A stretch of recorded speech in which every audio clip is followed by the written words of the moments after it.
தீபத்தின் ஒளியும் ஐயப்பனின் பாதையும் கார்த்திகை முதலாம் நாள் கதை. பழைய காலத்துல ஒரு சிறிய கிராமம் இருந்துச்சு. அந்த கிராமத்தில் அருணாச்சலம்னு ஒரு ஏழை மண்பாண்ட தொழிலாளி. குடும்பம் பெரியதில்லை, அவனுக்கு ஏற்பட்ட கஷ்டம் மட்டும் பெரியது. தினமும் பணிக்கு போய் வருகிறான். ஆனா உள்ளுக்குள்ள ஒரு சின்ன வருத்தம், என் வாழ்க்கையும் ஒரு நாள் ஒளி பாயுமா. இப்படி இருந்த ஒரு நாள் கார்த்திகை மாதத்தின் முதல் நாள். கிராமத்துல எல்லோரும் தீபம் ஏற்றுறாங்க. ஆனா அருணாச்சலம் கிட்ட ஒரு சிறிய மண்ணெண்ணெய் தீபம் கூட வாங்க பணம் இல்லை. துக்கத்தோட வீட்டுக்கு வந்து உட்கார்ந்தான். அந்த நேரத்துல அவன் பக்கத்துல இருந்த ஒரு வயதான பாட்டி அவனின் முகத்தை பார்த்து சொன்னாள். புதுசா ஒன்றும் வாங்க வேண்டியதில்லை. உன்னிடம் இருக்கும் சிறிய ஒளியையே ஏற்றுவை. அதை பார்த்து கடவுள்தான் வழிகாட்டுவார். அவள் சொல்லுறத கேட்டு அருணாச்சலம் வீட்டில் இருந்த ஒரு பழைய பாத்திரத்தில் சிறிது எண்ணெய் துளி வைத்து ஒரு சின்ன தீபம் ஏற்றினான்.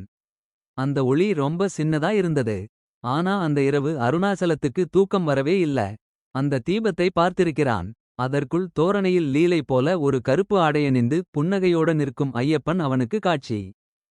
ஐயப்பன் அவனிடம் சொன்னார், மகனே, ஒளியின் அளவு முக்கியமில்லை, அதை ஏற்றும் நம்பிக்கைதான் முக்கியம். இன்று நீ ஏற்றிய தீபம் உன் பாதையை ஒளி பண்ண என் அனுமதி. அன்று முதல் அருணாச்சலம் எதை செய்தாலும் நன்றாகத் தொடங்கியது. அவனுடைய வேலை உயர்ந்தது. வீட்டில் சந்தோஷம் நிரம்பியது. காரணம் பெரியதில்லை, அந்த ஒரு சிறிய தீபம், அந்த ஒரு சிறிய நம்பிக்கை, அந்த ஒரு தரிசன அருள். இந்த கதையின் பொது அருள்: தீபத்தின் ஒளி நம் உள்ளத்தின் இருளை அகற்றும். எத்தனை சின்ன தீபம் ஆனாலும் அதில் உள்ள நம்பிக்கை பெரிய சக்தி. கார்த்திகை முதல் நாள் ஐயப்பன் பாதையை ஒளி பண்ணும் நாள்.